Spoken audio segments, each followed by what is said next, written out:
quand on est dans ce rôle-là, dans l'autre aussi d'ailleurs. Oui, c'est vrai. Tant qu'à faire. Et quand on est joueur de foot aussi, c'est bien de prendre du plaisir en même temps que de gagner des matchs.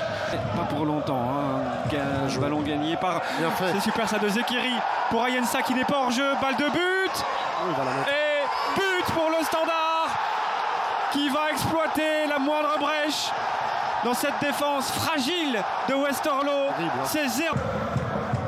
Ils sont en mission, mais le temps est encore long pour Westerlo pour revenir dans ce match, notamment ici. Et voilà, égalisation déjà pour Westerlo. Et je pense que c'est Sakamoto oui, c'est lui qui vient s'infiltrer. Ouais, trop facile de Yo. On va revoir sa percée axiale là.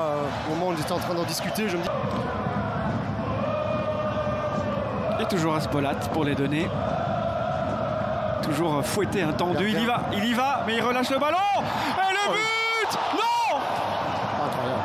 Comment c'est pas rentré? On revoit d'abord ici cette bicyclette. C'était déjà lui. Il est gêné par Karamoko. Ah, mais c'est Camara. C'est Lawrence. Lawrence. Oui. Mais il est tellement proche du poteau. Il est gêné en fait par Karamoko. Ou Camara. Oui, on verra ça dans un instant parce qu'Alcocer est là encore et un bon arrêt, le rebond et le but, il est là. Le drapeau ne se lève pas. C'est donc bien 2-1. J'avais un peu anticipé en criant très fort sur la bicyclette. Ouais. Moi je la voyais dedans. Allait tomber. C'est un chouette match. Ouais, et cet homme a été décisif. Il a failli marquer un début du week-end, mais quelques secondes plus tard, il était déjà revenu, lui, dans sa concentration pour suivre le rebond sur le ballon relâché. Première phase arrêtée, corner donc pour Westerlo.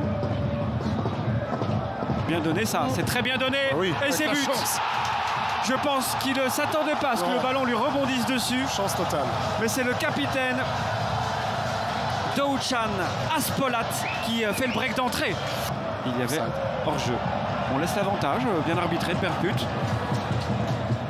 Et toujours cette vitesse de Sayed Manesh, le petit pont en plus de l'Iranien pour une balle de 4-1. Poteau. Et je pense qu'il la touche. Bas genou.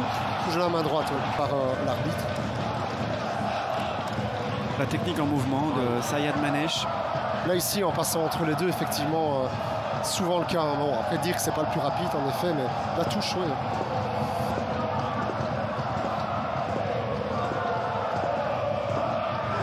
Eh oui, la déception.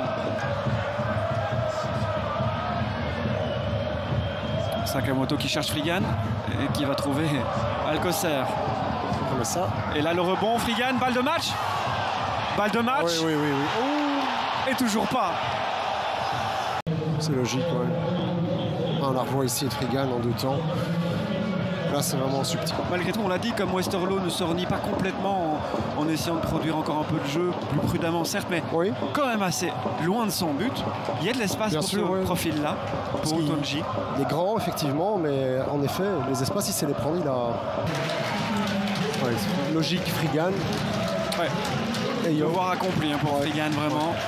Et pour Yo aussi.